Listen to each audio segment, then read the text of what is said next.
Hello guys and welcome to episode 15 of What the Tech. My name is Adam Lobo.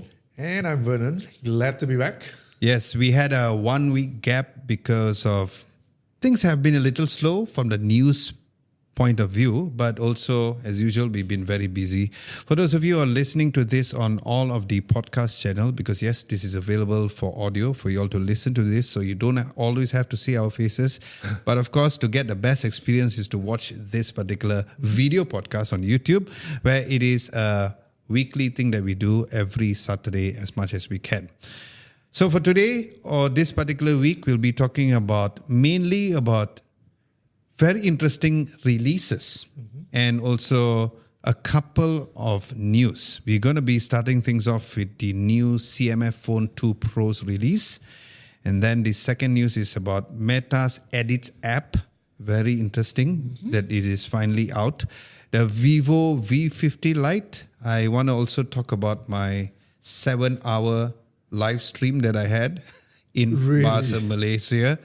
And also, Google Pay is available with Touch and Go and Shopee Pay, which ties into our community segment, which we asked whether or not you guys use e-wallets. Yep. And our community segment is on our YouTube channel, so be sure to answer because every single week we do have sort of a poll over there, and then we'll be answering all of the questions available.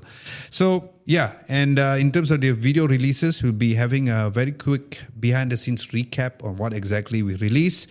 By the time you watch this video, we'll be already released the Xiaomi 15 in-depth review. I quietly reviewed that. And also the Xiaomi Mijia Air Conditioner Pro Echo, a very interesting AC, which I feel is my favorite smart home item for the year. Is that like your coolest gadget of the year? It is because, Literally. the idea of turning on your AC when you're on the way to the studio is great. As much as it is in the gear room, but it's nice. It looks aesthetically nice. The app is good. The seamless integration. Now, if you want to buy a Xiaomi car, it makes even better sense because Xiaomi car has that screen in the car. But yeah, we'll talk about that right after this. But let's start things off with the CMF Phone 2 Pro. Behind the scenes, we had a different take to this particular launch. So let's start off from Vernon. What do you think about this particular phone launch? I mean, I'm completely judging it from what I read. I haven't had the hands-on with the CMF phone yet. Okay. But I think you do. So you have your different thoughts on it. But I mean, looking at it as a whole, I think it's probably the best budget phone out there, if you could say that, for that price point. And it continues from the CMF Phone 1 and follows through on the design language, which is kind of nice. It's a little bit more premium being the Pro. It's also the slimmest and lightest CMF phone to date. Actually, nothing phone to date, not just CMF. Good. So that's pretty nice. Design language, I think it's very likable. Again, one of the draws of the CMF phone is the customizability, but there are a little caveat which we can talk about later. Comes in 4 colors: white, black, orange, light green at the moment, and of course, as they teased earlier, now it has three cameras, right? So that's quite nice. And I think overall it's very impressive. I'm very impressed by the display, actually, being 3000 nits and all that stuff with 120 hertz adaptive refresh rate. There are a couple of things that you may not like. I think you may want to talk about it. But one thing that's disappointing, though, I think, is that all the other accessories that was available for CMF 1 is not compatible with the CMF. That's a good point. I never thought about that way. Yeah. Which is a bit weird, to be honest, because that modular nature of the phone is where, that draw is the attraction to it, right? The only thing that's compatible is actually the lanyard, which is a bit sad. But other than that, I think because of how they've designed it nowadays, the IP rating has been up to IP54 from IP52. You no longer can change the cover of the back. You can slap on something of a new cover on it. So that's the different take that they've done this time around. Yeah, so I mean, that's what I think about it. I still think it's a fantastic budget phone. It looks good. although I'm not the target market, I don't know if I would buy it, but maybe for the price, I could. Costing just 1,199, less than 1,200. I think it really is not no-brainer as a person who may want to be looking at a budget or a mid-range phone. I think it punches way above his weight class. But what do you think? I mean, you have your thoughts on it. But before we talk about the phone itself, what are your thoughts about Nothing having a separate brand to become a budget brand in the first place? Don't you think that it's a little confusing that they should just have, so like Samsung, for example, you don't have a sub-brand for their A series. So it keeps within the brand. Yeah. What are your thoughts about Nothing, instead of them, like CMF could be like a Nothing CMF, but instead they made it into a separate brand by itself. Already Nothing is a startup, which a lot of people say, even when I speak to the Nothing, they say that, we are still a startup company, which I don't agree because Calpe is behind it and I don't think it's a startup. A startup does not look as a big of a brand. A startup does not release 3 earbuds at the same time. Doesn't sound like a startup to me. I have thoughts about that as well. Yeah, so can you tell me, what are your thoughts about Nothing having a separate company to create CMF? Because it's color, material, finish, right? Which is something which a lot of people use it.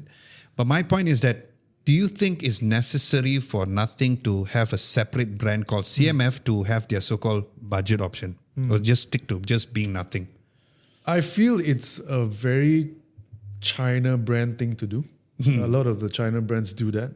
Not just in mobile phone, but if you look at the automotive space, it's the same. Look at Cherry and you'll have probably like 5 sub-brands under the Cherry brand. I don't know. So there are a lot of sub-brands for a lot of sub-brands for cars. I have no idea. And I mean, even coming back to mobile phones, we're kind of used to it already. Oppo has a sub-brand, Xiaomi has a sub-brand. Everybody does it. It's really to target different segments of the market. Okay. And also having different concept to it. Like CMF is modular. So even though it has a lot of underpinnings of the Nothing brand, but it really is quite different and it targets a different segment of the market. Okay. So people who want customizability, and I can't even pronounce it. Customizability, right? and being individualistic, I think people will go for the CMF. And if you want a little bit more mainstream, you probably end up with a Nothing phone. Okay. Right? I know what you mean about, because there will be overlaps in terms of pricing, in terms of key specs and stuff like that. But I feel it is quite different in terms of a sub-brand. And why do brands do this? I think, again, is really to address different segments of the market and trying to give it a different flavor to the main brand. Yeah. I think probably they wanted to be a case of like Xiaomi and Poco, like what you said. Yeah, even though we all know that Poco is under Xiaomi. Yeah. But at least Xiaomi has been established as a brand which has been around for the longest time.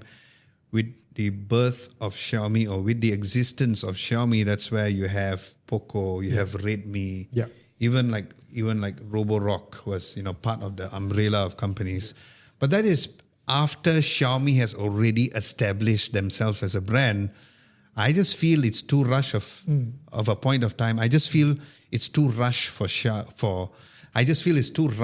Nothing to come up with a sub-brand when they themselves haven't really established a brand. And CMF has a very nice looking smartwatch where Nothing doesn't even have a smartwatch.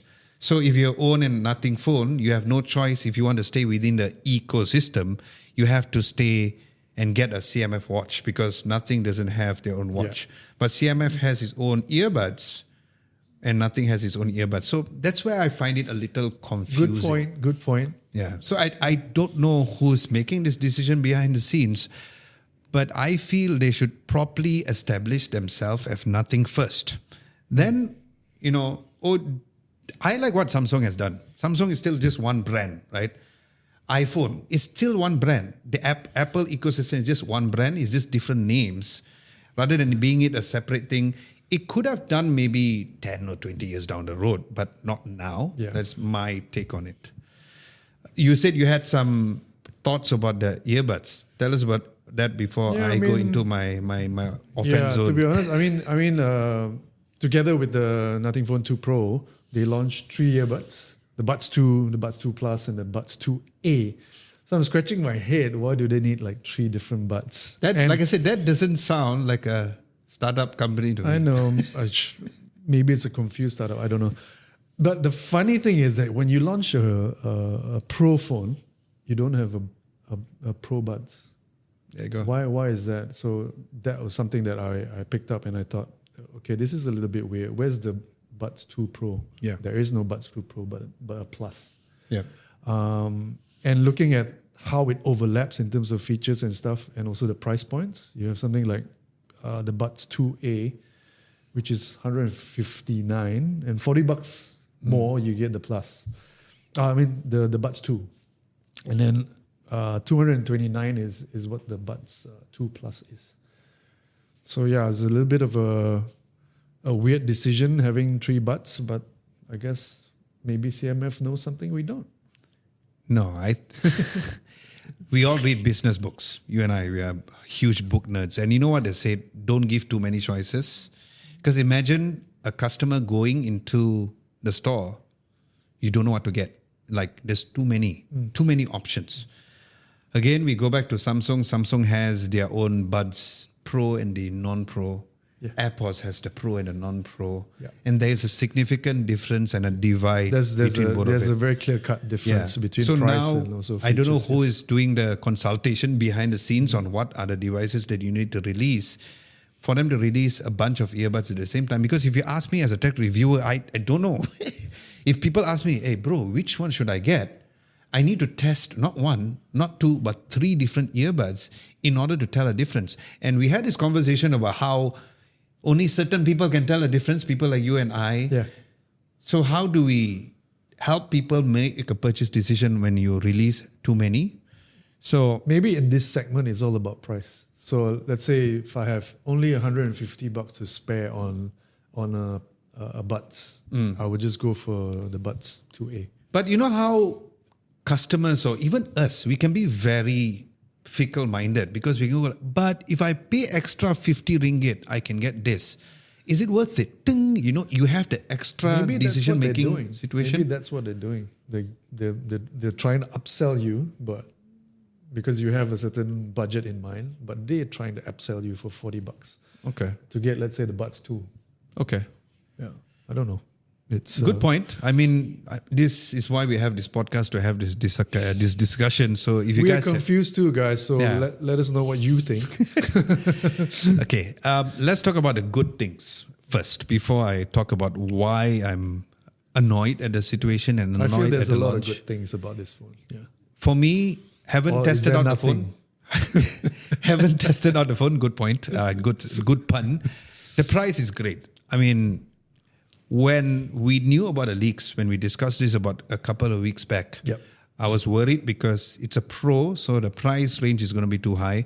The fact that CMF has only charged 100 ringgit more, because last year it was 1099 ringgit. Can do the conversion yourself, my dear friends.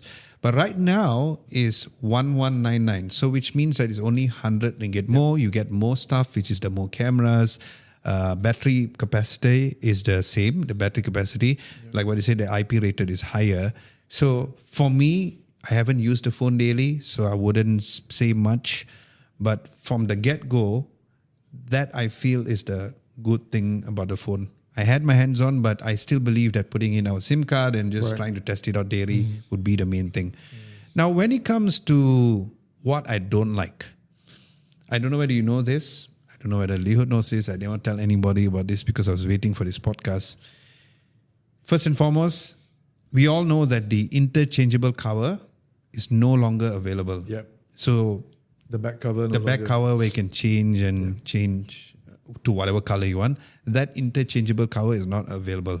So that for me was already a huge bummer because that was the selling factor.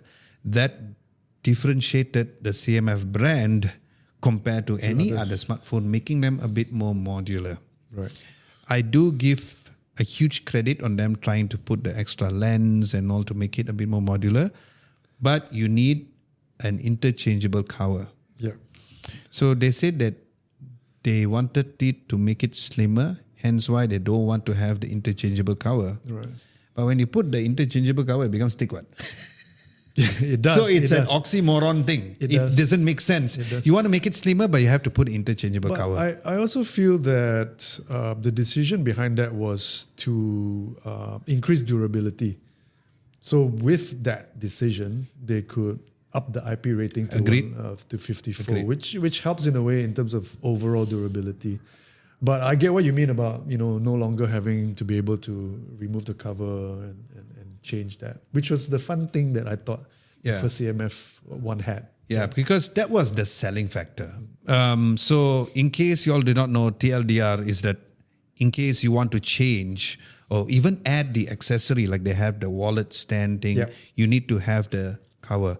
So how it works is that you get the cover, you have to take out the screw from the Yes. existing one on the CMF to Phone 2 Pro, and then you put the cover, and then only it has the magnetized function. Right. So the original, without removing, you can't put any of the accessories on? None of the accessory works. So that for me is a huge no. Wow, that's So that's a bummer. Exactly. So the only accessory works is that thick lanyard, which is good for a lot of people. I have never adopted the whole lanyard culture, but I do know a lot of people do it. So I'm not gonna, put that down. We're not in the age group. Yeah, so we maybe, don't care. maybe. But I think the lanyard is fine. The idea of using the accessory cover, I like the fact that the cover is white because I love the color white. But what if people do not like that white color cover? So that's one thing. But what I don't like the most, I don't know whether you know this, is that in Malaysia, we don't have it. See, that's the exact expression I wanted. Yeah. So apparently, Malaysia is one of the many countries who are not going to be selling this interchangeable cover or the accessories for the CMF Phone 2 Pro. Right, but you do have a case, right? You can have a case. You can't buy it. So you need to choose the color for the CMF Phone 2 Pro, whatever color, and you're stuck with it. Okay. And if you want to buy that interchangeable cover and if you want to buy the interchangeable cover and the accessories, it's not available in Malaysia. Yet It's not coming. No idea. They don't know. Okay. When I asked them, they said they don't know. Fantastic answer. It's apparently only available in Europe and India. Oh, that's weird. At this point in time, as of the recording of this video. So again, you have this. First, you took out the interchangeable cover. You have this cover accessory, but you don't make it available in Malaysia.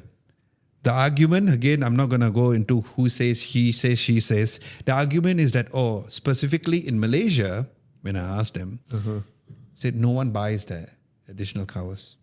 So even the CMF Phone 1, they bundle it together as a free gift item because nobody does the interchangeable thing. Right. So this is again market research. Okay. So I guess it's a similar answer why Samsung said we removed the Bluetooth functionality on the S Pen. Maybe, I guess they have data on that. But I don't like the fact that you don't give Malaysians and other countries a choice. Give us a choice to buy the accessory here rather than not being available at all. Because the wallet accessory is fine. If it's not the wallet accessories, the idea of having an additional lens, you just put it on top, like the Moment style where you put the cover, it's cool.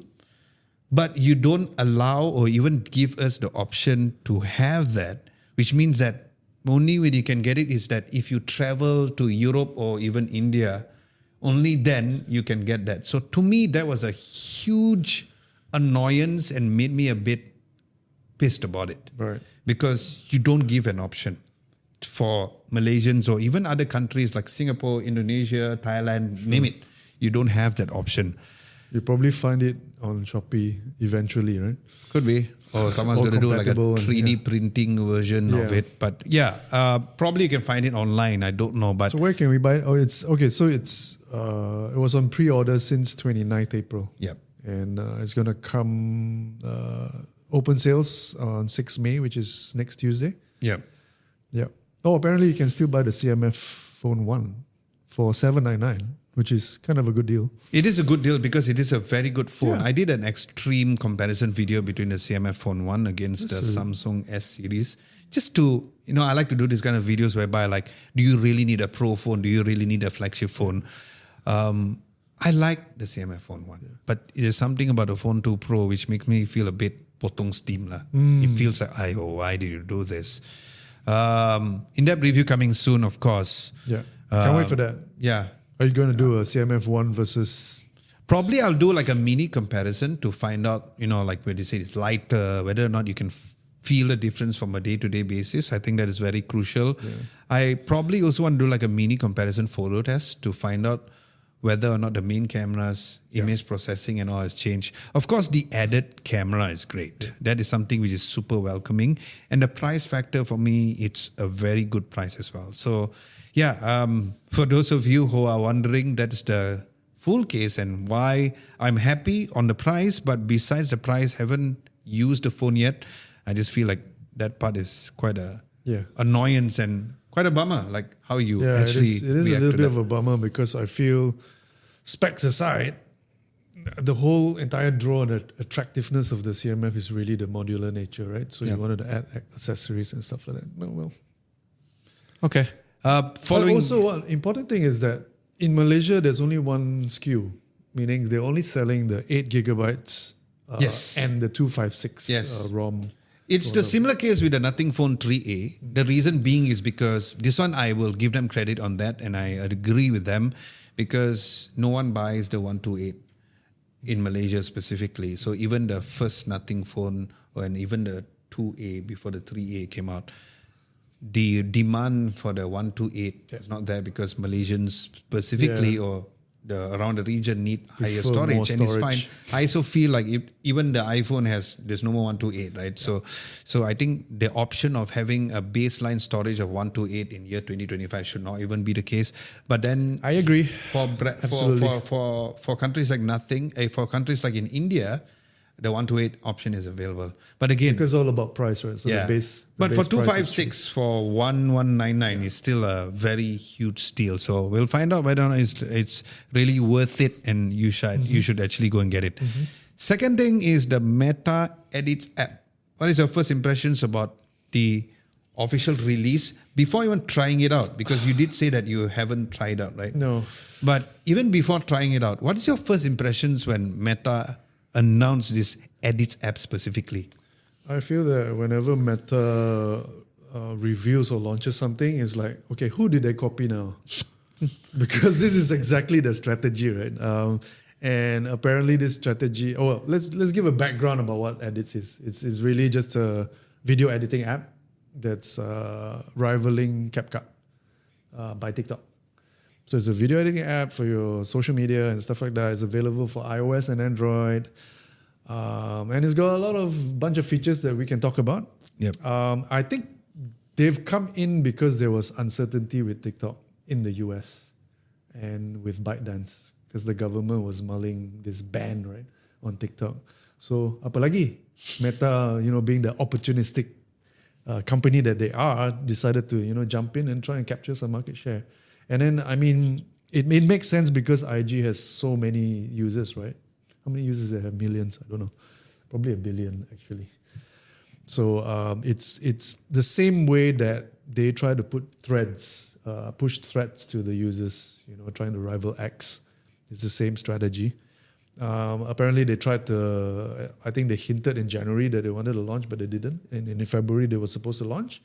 But it has been delayed. But now it's finally available. It's for free. A lot of key features. We can talk about it. We can go through it. But I feel, again, it's really a copycat move and opportunistic by Meta. That's my opinion about it. I haven't tried it yet. I'm not sure if you have. Yeah. But could be useful if you're a CapCut user and this is free. Why not? I may sound a bit biased because I personally do not like CapCut. Okay. So I can do like a whole 1 hour podcast about why I don't like CapCut. Sure. But let's just go back to the start, like what you said. It was first announced in the month of January. I remember very distinctively when I was on the way for Samsung's Unpack in the US, a day before going, that's where the announcement was made. Right. I have to say that I was secretly very happy and openly happy at the same time because I'm not a fan of TikTok. Shu Fei messaged me and she was like, oh my God, when you go there, because I was going a day earlier, can you check and see whether It's available. TikTok is available? And it was more of CapCut. Like a lot of people, every users and creators in the US was a little more bummed, not about the TikTok ban, but a bit more on the CapCut, especially with all the projects and all saved. The moment that happened, when I was in the US, you couldn't open TikTok, you couldn't open CapCut. Right. But CapCut is a separate app, right? It's a separate app, but you still couldn't. So why is it? Because it's tied together with the company. Right. So both TikTok and CapCut. I'm not so clear about that. So yeah. Yeah. Okay. So both TikTok and CapCut could not be working in the US. Right. Wow, that's a bit of a bummer for people who are Except content if you creators. use roaming. Yeah. Because I get it. So if you are a Malaysian, you use our SIM card, you go to the US, you use roaming, it worked. It's a little bit of like a China thing, right? Yeah. So, but eventually, they went back and forth. Eventually, they already unban it and everything's back to normal. I feel that if the Meta Ads, the Meta Edits app, I feel that if they release it then, means like release it then, they could have swiped nicely. Like really, they could have like just taken all the customers. They announced it, but Adam Missouri did not say that it's gonna be available later or next month. So I was like, all right, I'm gonna download this new app, and it was not available. It's only released now. It's like, who is going to make the switch? That is the number one question, because people are so used to CapCut. So, why should I go? It's like another social media platform, right? We talk about Threads and X. The reason why people went from X to Threads was because of, it was so much negativity. But you can ask Lee Hood and see. Threads has become another version of Really? X. It's a place where a lot of people are just bitching and just complaining about stuff, which is super annoying. And I'm like, why am I here? And even Lee Hood just posted something recently, which I just liked it last night, is that people are posting things to just get validated instead of just sharing your knowledge, just sharing stuff. Sure. So it is becoming like that. It's like that, right? So I've tested the Meta Edits app. Now, for those of you, especially for you who don't know, here are the good things about the app, right? First of all, it's free. There is no subscription model yet, because we all know how these fellas all want to make money. Premium features later So on. some of the features which I find it very helpful, first and foremost, you can have all your saved audios on IG Reel to appear in the app. So if you see a reel you save the audio. When you create a reel, you can immediately go because of the integration directly with TikTok. I was having a chat again with Uma, and he did mention about how they also optimize better for Instagram. Okay. So if you edit on the Edits app and you post it up, the resolution is higher and better, not compressed if you use the Edits app. So you don't have to shoot at 1080 to have you know how it is. better output in IG stories or something like that. There's also an inspiration tab directly, similar like what TikTok has. So instead of TikTok, you have the IG Reel inside there. And again, you can save the audio too. I like the fact that it has insights of your reels. Yes. That is nice. That's because the real-time insights. Yeah, it's the real-time insights for all of your reels, so you can look through. So that's good. So you can see it. And I feel like insights are better than the annoying Meta Business Suite. I feel like I hate so that. complicated. Yeah, tell me about that. So that was nice. Editing features, because in the end of the day, it's an edits app, right? It has the split feature, it has the undo, redo, sound effects, transition. Yep. You can add the exact stickers which we use for Instagram stories into the reels. So it's nice. So it's a similar ones. Captions. I don't know why, but auto captions does not work for me on CapCut. I just don't know why. I've showed it to people. I just don't know why. But not only works well, but there's also a lot of animation captions, which is usually a paid subscription model for CapCut. So it lets people use those animation types of captions without paying money. Yeah. My biggest mind-blowing feature is rotoscoping. There's rotoscoping in the Edits app. it doesn't work as good as Final Cut Pro or your DaVinci Resolve, but it's so good. So it basically, like just said, you can take a video of you right now and it rotoscopes, and it is not only for image, it's also for video. It's not like the green screen. They do have the green screen feature, but this is rotoscoping on real time. Yeah. So it's frame by frame. Yeah, it's go frame by frame. It's still not as good as Final Cut Pro or DaVinci Resolve, but it's still very good. So I feel there is a potential of the Edits app as long as they don't change it to a subscription model. So do you think that they will change it to a subscription model? I don't think it's going to be subscription, but I think there's going to be a premium tier, which gives you more stuff. That means like a added plus. It's like a pro subscription. So you get to use for free. One-time price only. That means like one-time charge, or is it a monthly? Charge. Yeah, one-time charge. I doubt it. You doubt it? Okay. Why do you think so that they're not going to do the monthly? Because they want to make money, what? I mean, they could. Technically, they could for a very small fee. Or a one-time one is also workable. But I think one important thing is that, you know how in CapCut, you need to be a pro user to be able to export a video without watermarks. But for edits, you can do it in the free tier. Exactly. I think that's a super, super big advantage over CapCut. I agree. So it's going to help move people over. CapCut started off by having a lot of features which was for free. And then slowly they decided to, now it's no longer for free. I think that was the biggest issue. And there was no direct competitor to CapCut. Yeah, exactly. It's a monopoly. Yeah. But I feel I guess it's business strategy. In a sense, you need to make money in the end, right? So, correct. I wouldn't be surprised that they roll out a premium service. But not a subscription model. Yeah, not. Okay, that's cool. So yeah, that's the Meta Edits app. For those of you who haven't tried it, download it. It's available for free, and let us know in the comment section below, or even in the community tab. Yeah, both iOS and Android has it, so you can go download from the app stores. Yeah, I just hope that it does well, so that we don't have to see CapCut anymore. Speaking of CapCut, can we see a review coming up from? Will we see a review coming up for Edits? Probably. I'm not going to do a dedicated video, probably like a reel or something. But one question which just came to my head, which before we go to the next news, is that one big thing that CapCut has is a desktop version. Oh yeah. Which Meta does not, the Meta Edits does not have a desktop version as of now. So maybe that could be one of the reasons why. I doubt they would. Yeah. I doubt they would. Because in the end of the day, because a lot of people who I know, like Abang Jake, when he's editing his podcast, he realized that CapCut for the phone is so much faster than using on the Mac. Which doesn't make sense because the Mac is more faster than an iPhone, right? So probably the desktop app is something that they're not going to do, but some people like live by it. So I think it takes a lot more resources, so they'll probably have a separate team to kind of develop that. Yeah, that's true. Maybe at a later time, I don't know. Okay. Who knows? Yeah. Speaking of budget phones, the next news is based on the latest release from Vivo. This is the Vivo V50 Lite. So pro. Yeah, it's so pro. Portrait so pro. So here's the thing. The Vivo it's so light and so pro. The V50 series has always been a bit more on the portrait camera and stuff.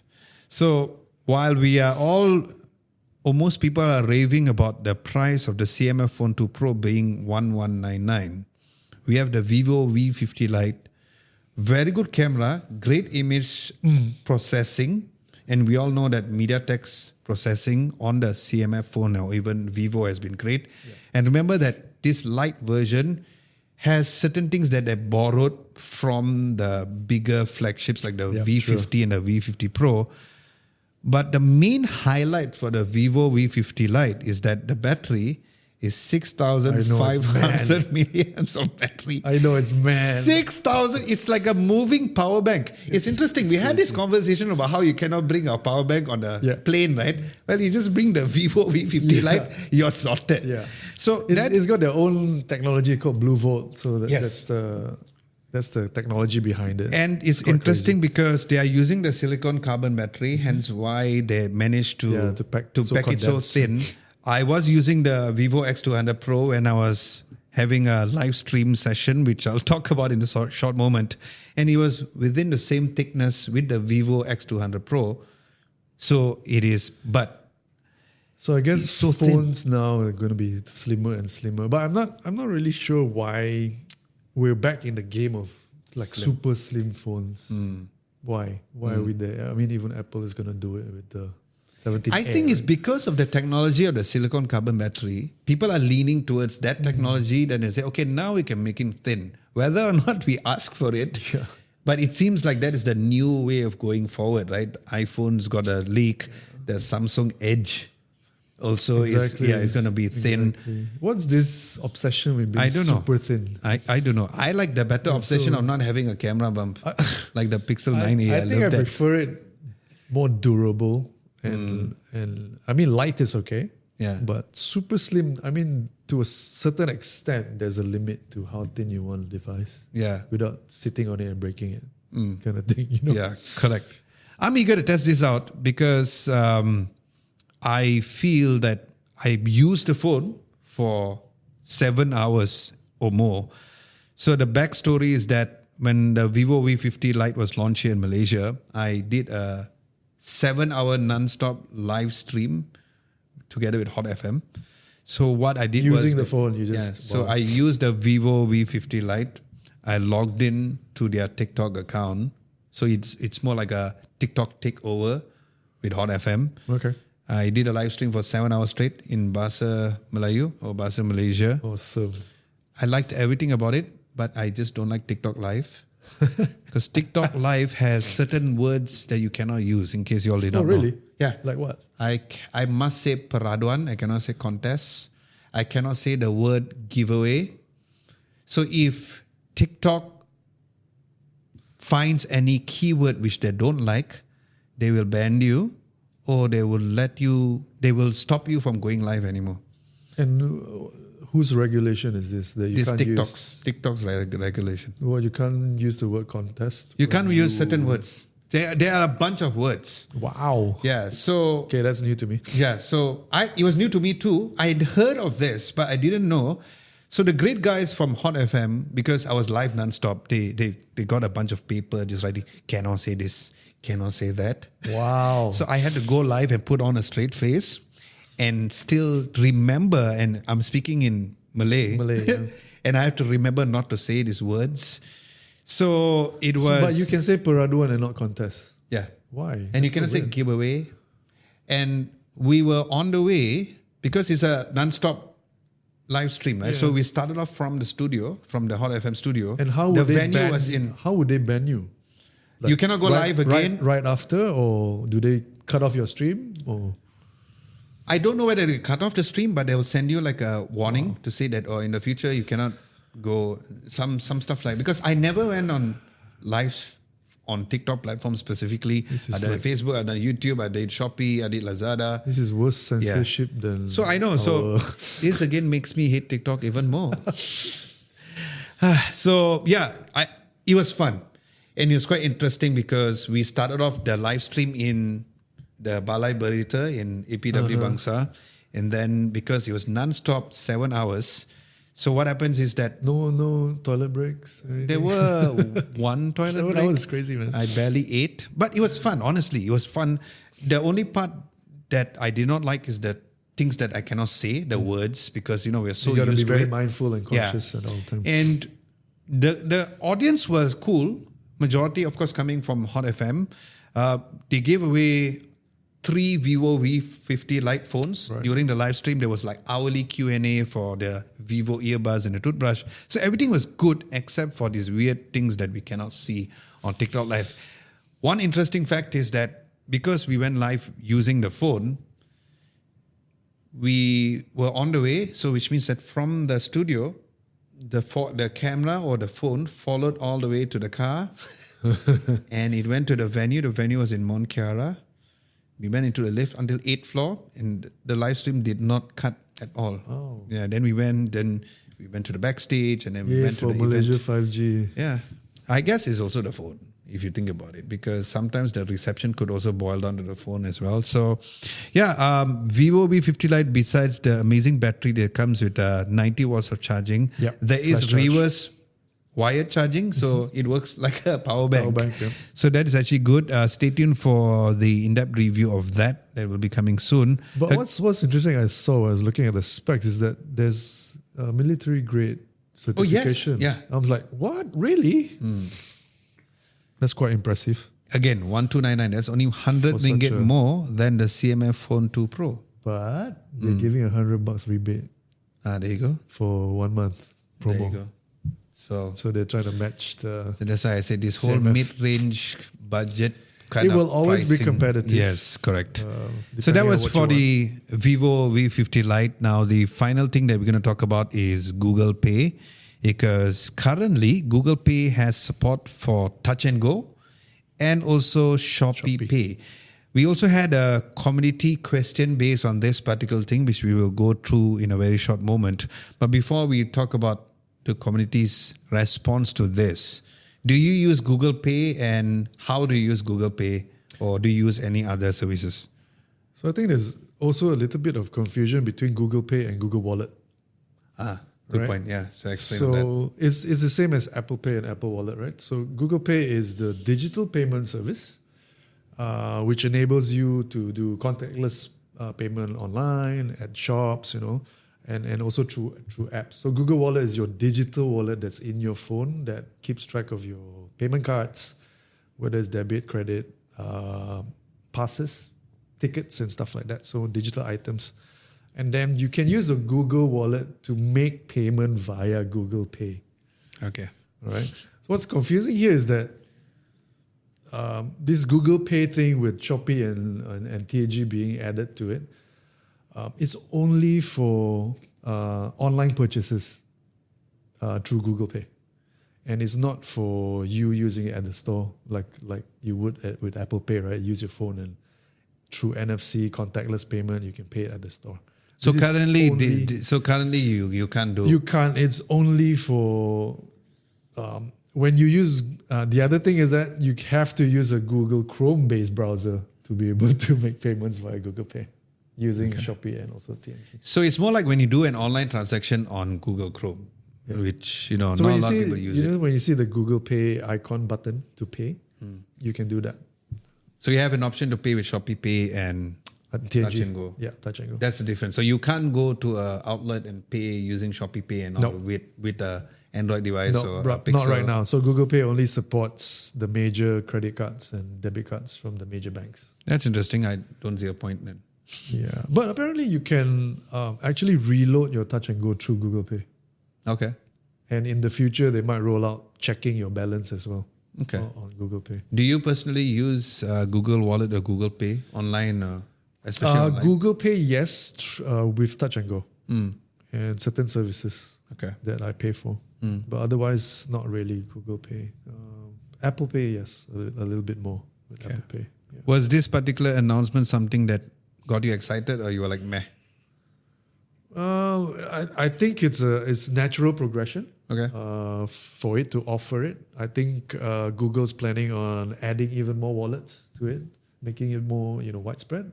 I think it's about convenience, and right now merchants that are powered by FIU, FIUU, the service, and as well as iPay88, you'll be able to use this service. So I'm sure they'll expand it along the way. Okay. Yeah. For me, I don't use these e-wallet services. I don't have a Shopee Pay account. I don't have a Touch and Go. You don't use Touch and Go e-wallet? I do use Touch and Go, but I don't use it as to buy stuff. Okay. Because I guess because me owning a company, I made Touch and Go just only for my toll and parking. Hence why I don't want to mix it. But if you're telling me that this is only for online and not on the watch, No, then it's not available. I'm on the not watch. excited about it at all. Okay. Number one. Number two, I think from a day-to-day basis, whenever I'm reviewing any other smartwatch, the biggest thing that I miss about my Apple Watch is the idea of paying with a watch. Yeah. So currently, I'm actually testing out a Huawei watch. not this one, of course, it's an Apple Watch, but I can't show it because embargo. And what happened is that the biggest thing that I miss is being able to pay with a watch, entering my house with HomeKit. Right. Right. So if you're telling me that this is only online and it doesn't give me an option to use my watch or even the not Pixel not watch right and now. all to pay, Not right now. then I don't see it as a huge thing. But what's interesting is that when we ask the community, among all Touch and Go e-wallet, GrabPay, Shopee Pay, and Maybank, the highest percentage is Touch and Go e-wallet. Now, we didn't put a Visa option over here because for me, I think among all the e-wallets or e-payment system, I use Visa the most. I don't use any of this e-wallet thing. Even Grab, I used to reload, but now moving forward, I just leave it at just putting it as well. I don't pay anything else. I just pay it and directly do it to the credit card because, in case you all did not know, you know how you have certain point system for credit cards? Yeah.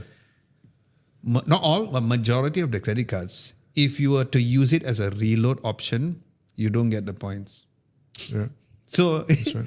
so I found this out when Settle. And there's also a charge now with Exactly. 1%, right? So I also found this out from Settle. So you know how Settle, so if you have any Petronas related credit cards, if you pay with Settle through the reload function, it doesn't count your points. So just say if you're using the Maybank Petronas, which gives you 5 times more points. If you use it as a reload function, you don't get it. Right. You just get it as is this a one of normal those disclaimers. Yeah, and so caveats. that's even a more reason that why I don't use that specifically. But it's quite interesting because majority of the people are using Touch and Go e-wallet. And are you using Touch and Go e-wallet most of the time? Absolutely. Almost like for any payment almost. Really? Oh, so you are one of because those. it's literally like my cash. It's like my wallet. I have zero money in my wallet. Like physical wallet is zero. There's literally nothing in there. But for Touch and Go, I use it for literally everything: parking, for shopping, for food, everything else. Why do you not use like your Visa and all with Apple Pay? I do as well. But I think it's the convenience of it, and it's so ubiquitous, right? Everywhere accepts Touch and Go. And I even use it to pay for my Apple services. So my Apple One is deducted from my TNG. That's interesting. So it's not directly from a credit card, it's through TNG. No, I mean, as a backup, I do have a credit card, but it goes straight to TNG. So what you do is that every single month you put a certain amount of reload into the Touch and Go e-wallet. Yeah. Oh, that's interesting. It's a nice way of putting it. And you can also have an auto reload function if you want, in TNG. Oh. Yeah. But for the rest, like GrabPay only use it when, let's say I order Grab food or in case I need to order a Grab ride. But that's basically it. And I think previously I just linked it directly to my GX Bank account. GX Bank has a card as well. So, and you were getting like 5x or 3x the points. But right now it's been reduced, so don't use it as much. But previously, Okay. That's interesting. We had a lot of comments on this, like 9 comments, which is great. And a total of 125 votes, which is nice. So we have Goran 48 says, right? TNG wins, Touch and Go wins. Goran 48 says Google Wallet. I don't know what he meant there. Nash says, I use both GrabPay and Touch and Go e-wallet. So here's an interesting thing. He said that the rewards are most appealing to you. Because I don't use it, so can you explain what rewards does he probably mean? I mean, it's literally points, whether it's GrabPay or TNG. TNG also has its rewards points. So from there, you can redeem other stuff, whether it's vouchers or discounts or even items, stuff like that. There's a reward catalog within Touch and Go. GrabPay is the same. You have the points that you can use to redeem for your purchases and stuff like that. Yeah. Okay, then Zero Anime says I mostly Touch and Go because it's more convenient than other e-wallet. I don't really care about the rewards if the services sucks. It's true. I will only use them when Touch and Go is not an option for payment. That's interesting. Okay. Coffee Cake says I barely use them because I don't want any rewards to increase my purchasing behavior. That's a nice point. Yeah, I guess that comes down to the individual. But then what happens? Then she'll be using cash most of the time, or So Surendran says touch and go because it has less loading screen.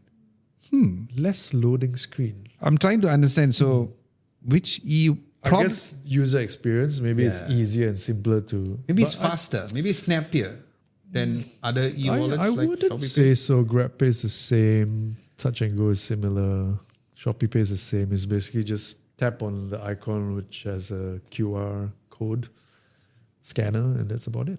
Then Zul Kongsi channel says mostly Samsung Pay paling untung. He didn't go into detail why, but I don't hear much about Samsung Pay these days, so Right. I'm not sure what. I almost forget that it exists. Yeah, it used to be. They used to be so aggressive, and when we were using Samsung phones, we use Samsung Pay exclusively. But right now, it's been really quiet, so I don't know what's happening. I think I know what's happening because these days Google is slightly pushing their stuff. So Right. probably because of their relationship with Google, which is tighter now, maybe they don't want to push their services as much. So like, you know how like Galaxy AI and all, but that's a whole separate topic. So that could Yeah. be it. Yeah. Because Google has a similar Google Pay. So maybe Samsung just taking a Maybe. step back Maybe. and letting them do their stuff. We have the big black digger. Big black what? Yeah, that's his name, lah, bro. He said GrabPay is the best one so far. Their rewards are so much than other e-wallets. So I guess it all comes down to whether or not you are really into the rewards or what. How do you become a touch and go e-wallet user specifically? It's just so easy because it becomes a central place for me to also, let's say, reload my NFC cards. Touch and go NFC cards.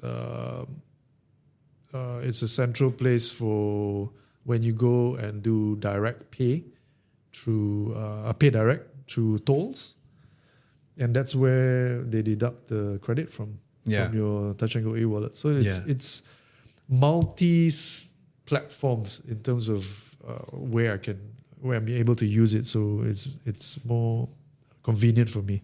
I just had a don't thought manage so because again, behind the scenes, you and I especially, we were not very happy with the fact that, the LRT stations are still using touch and go and not using Visa.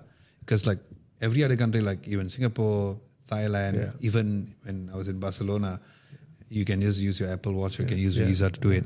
I feel because there of should be options. Exactly. as in- But now that based on the community segment, it seems like it's not bothering Malaysians because I'm sure majority of the people who have voted here is Malaysians and they are using touch and go e-wallets. Is it because of the fact that a lot of LRTs are having that, so they're like, it's fine by because me? I feel that because it's so widespread and so easy, the baseline to have just a touch and go card or using your e-wallet or whatever, that's the easiest. Okay. And maybe not everybody has a credit card, Visa Okay. card. They don't have Apple Pay, stuff like that. It's just like this basic lowest hanging fruit is a touch and go card. Yeah, because anybody can afford it and because majority of the people have the money, but they do not necessarily have a credit But I mean, card. the industry is also changing. Look at the tolls now. The tolls accept debit cards and credit cards now. A lot of the parking places also accept both. You have a touch and go. Whether you want to do it touch and go, you can do it via credit card or debit card. Yeah, I parked my car overnight, not overnight, same day trip to Singapore and back. And first of all, I don't know whether any one of you all did this before, but I think it's I have. amazing Yeah, because I have. Yeah. the auto gate, first of all, it has the number plate recognition. And then as you exit, you have an option to pay with Visa, touch and go and all.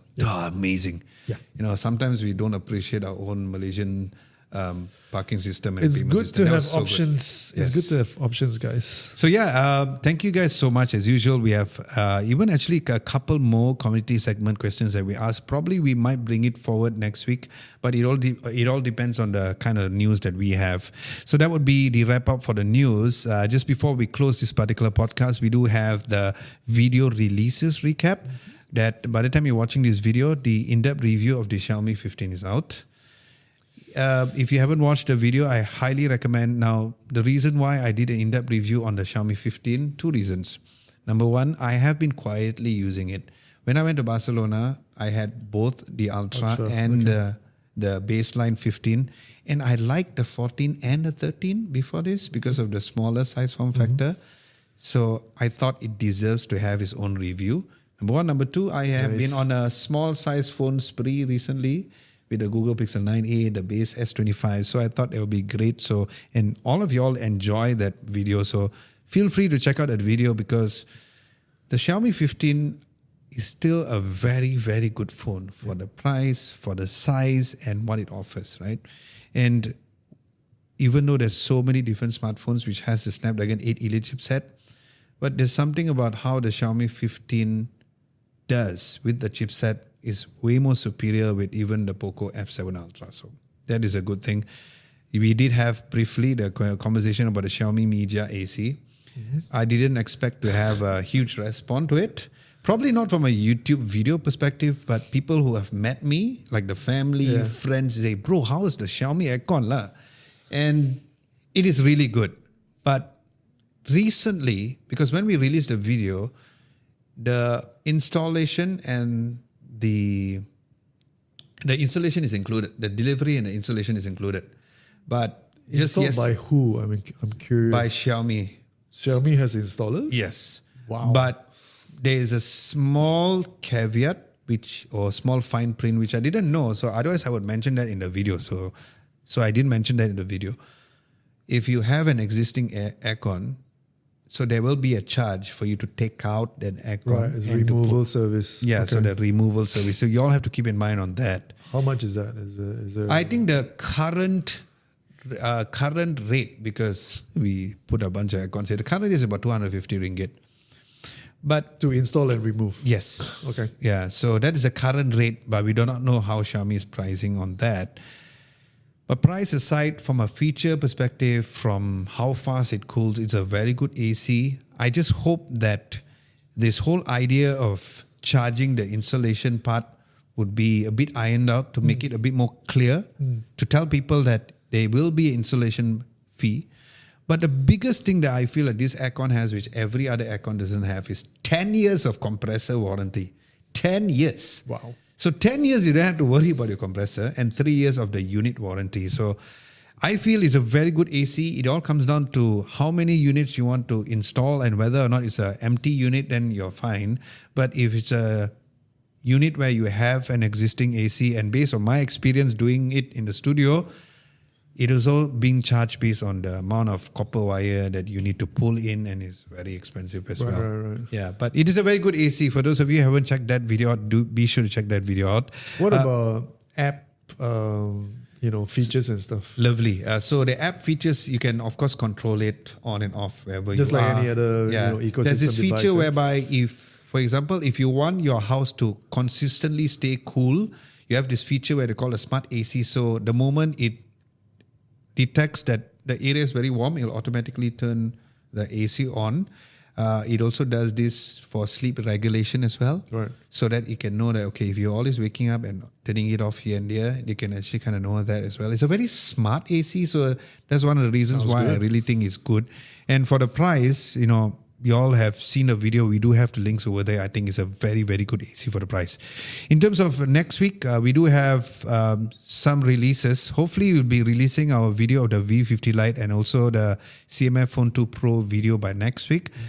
So make sure to stay tuned for that. And with that, we'd like to wrap things up for this week's episode 15. Thank you so much for tuning in and listening. My name is Adam Lobo. My name is Vernon. See you next week. Bye-bye.